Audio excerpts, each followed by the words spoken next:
Perseverando o nosso Caio. Boa sorte para ele na vida, né? E o Vasco, hein? O Vasco só tem o Brasileirão agora no calendário, né? Até o início do campeonato, o clube vai em busca de reforços para poder ajudar o técnico Maurício Barbieri. São pouco mais de 3 meses de trabalho.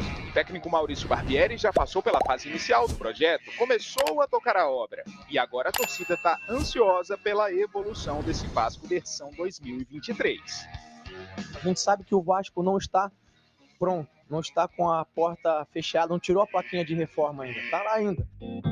Falta menos de um mês para o início do Brasileirão e, como até lá o Vasco não vai ter nenhum jogo oficial, o foco agora está nos treinos e na busca por reforços.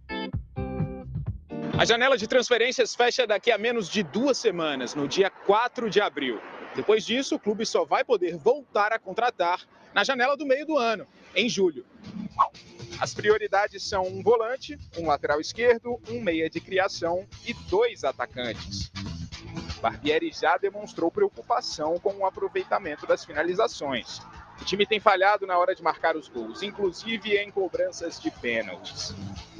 Desde que o treinador chegou, o Vasco contratou 13 reforços, só 2 para o ataque, o meio-atacante Orediano e o centroavante Pedro Raul. Levar toda a falta de efetividade só por essa questão não seria justo, né? E a ideia é sempre que a gente entender que tem algum jogador que possa nos ajudar, seja nesse setor que você citou até em outro, e que a gente tem possibilidade de trazer, é trazer. O Vasco segue se reconstruindo, um passo de cada vez. Edmundo. Tem uma polêmica aí com o Edmundo, hein? Tem um canal do Edmundo, Mundo Ed, que é muito maneiro. Você aproveita para seguir lá o canal dele. Aí teve uma live. Perguntaram do Nenê pro Edmundo. Aí o Edmundo respondeu o seguinte. Bota grande na tela aí, Joãozinho. Eu adoro o Nenê, mas acho que deu. Obrigado. Vai com Deus. Ou então fica aqui como diretor. Se o Léo Matos, né, o Léo lateral, pode ser qualquer um. Com todo o respeito ao Léo. Ele não tem história nenhuma com o Vasco. Enfim, bota de diretor. Mas para jogar não dá mais. Ele, o Edmundo, emitiu a opinião dele sobre o Nenê, mas incluiu o Léo na história. Aí o Léo se posicionou e pimba. Bota aí, Joãozinho. Ó, o Léo postou no Instagram dele, o Léo Matos Leonardo 3. Hoje eu fui surpreendido com a fala do ex-jogador de futebol Edmundo, dizendo que se eu sou dirigente, qualquer um pode ser. Passando aqui somente para te lembrar, Edmundo, que para trabalhar com futebol profissional, a última coisa que se exige de uma pessoa é que ela seja ídolo do clube. O profissional em questão precisa, primeiramente, ter perfil para o cargo, se preparar, ter um QI interessante, ser completamente desprovido de vaidade, ter credibilidade com as pessoas, coisa que todos nós do futebol sabemos que você não tem. Enfim, no meu caso, falo inglês, francês, russo e espanhol. Fiz curso nos últimos 2 anos, ainda atuando como jogador, e fui convidado pelo Paulo Brax para fazer parte do departamento de futebol. Ou seja, diferente do que você pensa, não é tão fácil como parece exercer essa função e tantas outras no futebol. Talvez você, com a sua cabeça pequena e boca grande, fique difícil de entender, mas é meu dever, pelo menos, tentar te explicar para você não cometer o erro novamente de desmerecer e atacar um profissional do futebol. Edmundo, você foi um dos meus ídolos de infância no futebol, juntamente com o Felipe. Ídolo dentro do campo, pois fora dele, você não é exemplo para mim e nem para ninguém. Você fica aí com sua idolatria, que eu fico aqui com meus afazeres, e vida que segue. Rapaz, que treta pesada, Flávio. E o Edmundo ainda foi no Twitter e colocou a hashtag Fora Léo Matos. O Edmundo? O Edmundo também, ele deu mais essa alfinetada. Assim, GV, é engraçado quando a gente vê a fala do Edmundo, que tem, antes do início, tem aquela, com todo respeito, né? Que é o que a gente diz aqui, né? Exatamente. Quando vem com todo respeito, vem uma pancada depois. Justamente. E aí a gente está vendo aí a fala do Edmundo. Eu acho que o Edmundo, ele tem o direito dele de expor a opinião dele, da maneira que todos nós temos, mas é aquela velha história. Quem fala o que quer, ouve o que não quer. Eu acho que o Léo Matos respondeu a ele de acordo com o que ele ouviu e com o que ele viu. Eu prefiro não entrar no mérito de quem está certo, quem está errado, se tem algum lado certo, se tem algum lado errado. Eu só acho que isso aí é muito pequeno para o que representa o Vasco. Eu acho que o Vasco hoje tem problemas muito maiores do que uma discussão de um diretor com um ex-jogador que é ídolo. Eu acho que o Léo, como ele falou ali no final, ele tem que ficar mesmo com os afazeres dele, deixa isso para lá, essas picuinhas vão acontecer, e ele mantém a cabeça dele focada no Vasco para fazer um belo trabalho, e o Edmundo também continua opinando da forma que ele quiser. Se atingir o outro, ele vai ter que ouvir uma resposta. E a vida segue. Acho que isso tudo é muito pequeno quando a gente olha o Vasco, o tamanho que o Vasco tem. O que me chama atenção, bota grande na tela aí para mim, Joãozinho, por favor. Enche a tela aí para a galera de casa acompanhar. O que me chama atenção é que o Edmundo fala meio ríspido, né, com o Léo e do Nenê ali para aposentadoria e tal, e o Nenê nem se posicionou, mas o que me chama atenção, Ruggeri, é ele falar, cadê? Deixa eu achar aqui, ó. Talvez você com sua cabeça pequena e boca grande fique difícil de entender, mas é meu dever tentar te explicar para você não cometer o erro novamente. E aqui em cima, cadê, cara? Porque ficar perto que eu fico meio... aqui, ó. Esse é o ponto. Passando aqui somente para te lembrar, e aí eu jogo para a galera de casa também, que para trabalhar com futebol profissional, a última coisa que se exige é ser ídolo do clube. E aí eu quero te perguntar, como é que você vê essa relação? O cara pode ser diretor de futebol sem ter sido ídolo do clube? Ou necessariamente ele precisa ter uma história grandiosa no clube? Como é que você vê isso aí? GV, eu acho que é um pouco delicado, né? É um assunto complicado. Eu acho que para ser técnico, por exemplo, o Zico, pegando o exemplo do Zico, ele falou, eu nunca quero ser técnico do Flamengo porque eu não quero ser chamado de burro, xingado de burro, no caso eu cometa algum erro ali que poderia acontecer. Dirigente é um pouco mais tranquilo, assim, né? Óbvio que tem que fazer um bom trabalho. Naturalmente, o Léo não tem tanta identificação assim com o Vasco, jogou, era um cara que vibrava muito em campo, sempre deu sangue, assim, se doou ao máximo, né? Mas eu não tenho muita relação, você não vê tanto assim. Eu acho que é perigoso. Você pode confundir a história do cara com o clube, com um trabalho mal feito, seja como técnico, seja como dirigente. Então, mas a competência é competência. O cara tem competência, se estudou para estar ali, por que não, né?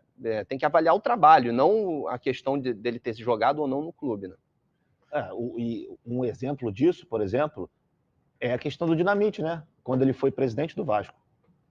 A imagem dele de jogador, muita gente esqueceu no período em que ele foi presidente.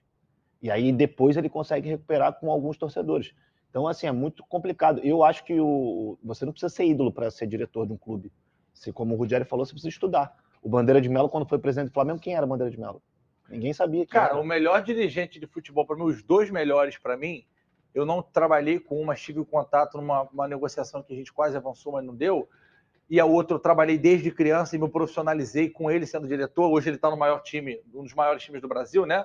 Talvez o mais vitorioso, que é o Palmeiras, que é o Anderson Barros, que nunca jogou em lugar nenhum, e o Rodrigo Caetano, que jogou no Grêmio, mas não foi ídolo no Galo, ganhou tudo no Galo, né? Rodrigo Caetano, que ainda está no Galo.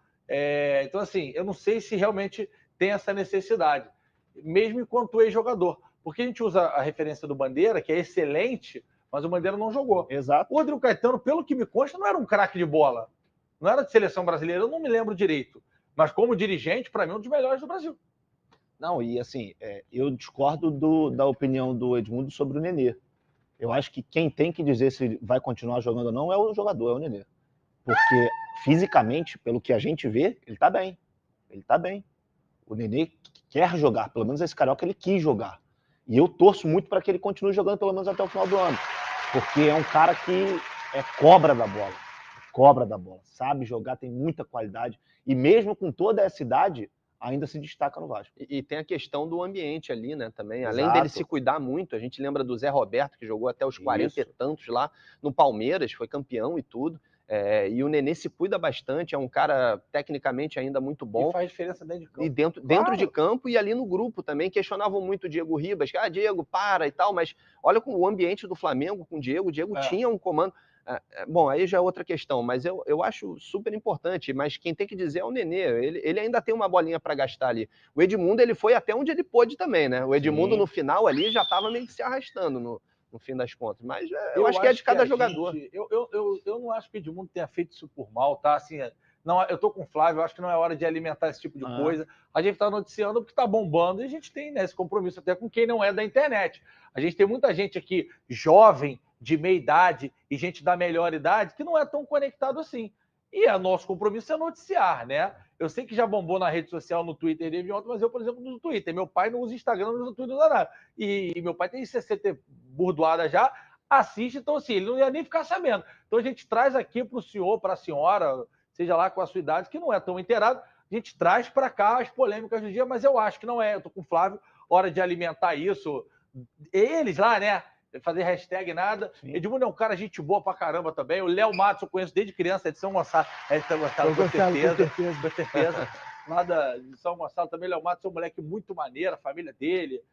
Enfim, conheço todo mundo, o irmão dele, Leone. E como conheço o Edmundo também, que é de lá também. Niterói, São Gonçalo ali, é um cara que a gente gosta muito também. Meninos, cabeça fresca, gosto muito de você. Aliás, adoro o Nenê também, que não é de São Gonçalo. Pô, cabeça fresca, vamos desarmar o pino da bomba para o Vasco ter um ano bom. Já começou sendo eliminado da Copa do Brasil, perdendo para um dos principais rivais no Carioca. Enfim, temos artes aqui. Vamos voltar para o Nenê agora, que acabou com a assunto era Nenê. O pau torou e a gente saiu daqui. Vamos lá. É que sobrou pro Léo Matos, no fim das contas, né? Era para criticar o Nenê, atirou para todo mundo aqui. Tipo aquele meme do macaquinho com a metralhadora aqui, ó. Aliás, o nosso Igor, que é o nosso designer. Sonoplastia boa aqui no. Ele o Pedrinho, rapaz. O do Rodrigo Faro aprendeu com ele. Ó, aproveitar que tá Vasco aqui, Nenê, o Igor, que é o nosso designer genial do Mundo GV, que faz as thumbs. Ele começou a botar agora uns videozinhos desses memes, tipo do macaco e tal, pessoal caindo, o cara doidão na sexta-feira, no Instagram, nos stories do Mundo GV. Moleque, você não tem noção do que o engajamento fez. Subiu 2.000%. Bizarro, como o povo gosta de ver meme. Isso. Não adianta postar conteúdo. E o pessoal é criativo também, né, galera? Beijão pro Igor, tá tirando onda. As melhores thumbs do Brasil. Não vou nem falar o sobrenome, senão o povo vai no Instagram tirando de mim. CH eles, vovó. Beijo, Igor. Aí os números aí, ô Flávio Amêndola. 2021, jogou 14 jogos, pouquinho, chegou no final já, né? Na volta. 22, 45, 23, 11. Fez 4 gols lá naquele finalzinho de 21, 12 gols ano passado, pro cara que é meia, e 2 em 23. Aí, tem os minutos também. Em 2021... Em 2020... vi 14, perdão. Caramba! Em 2021, 1.239 minutos. É tempo para Daniel, se o jogo tem 90, né? Em 2022, Amêndola e Ruggeri, 3.469 minutos e apenas 312 em 23, porque afinal a gente ainda está em março. Eu acho que dá para jogar até o final do ano, gente. É que a qualidade do elenco do Vasco mudou também para 2023, né? Então as chances não têm sido...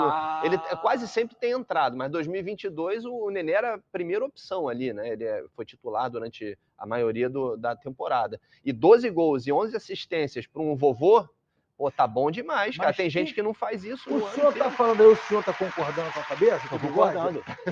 Que ele é o cara que realmente, com um grupo diferente, ele perde um pouco de espaço. Sim. Mas quem dá a pifada que ele dá? A pifada é aquele passe que pro Ganso dá com triângulo assim? Só o Ganso.